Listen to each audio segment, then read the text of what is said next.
ఇప్పుడు మనకి ఈ గ్రహణ సమయం అనేటటువంటి దీన్ని ఏం చేస్తారంటే మైలతో అని చెప్పి సమానంగా అని చెప్పి చెప్తారు కదా. అంటే మనం స్నానం చేసినప్పుడు ఎంత పుణ్యప్రదమైనటువంటిదో అదేవిధంగా మనము అంటే ఆ గ్రహణ సమయం ఏదైతే ఉన్నదో ఆ గ్రహణ సమయం అంతా కూడా అత్యంత పుణ్యఫలమైనటువంటి సమయం ఆ సమయం. కానీ ఆ సమయం అయిపోయిన తర్వాత మటుకు మనం అంటే ఇప్పుడు అర్ధరాత్రి 3 గంటలకి చేయమనేం కాదండి. తెల్లవారిన తర్వాత నేను చెప్పినట్లు 5 గంటలకో 6 గంటలకో చక్కగా స్నానం చేయండి. మీరు ఏదైతే ఒంటి మీద బట్టలు ఉన్నాయో బట్టలతో స్నానం చేసేయండి.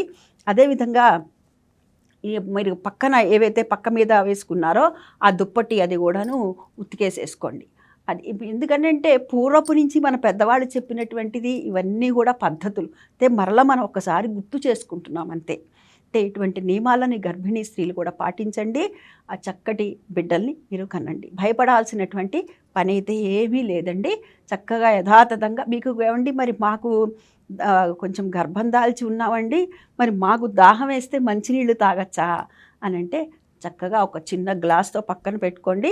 కొంచెము ఆ దప్పిక అయినప్పుడు కొంచెం ఒక్క చుక్క నీళ్లు తాగుతూ ఉండండి.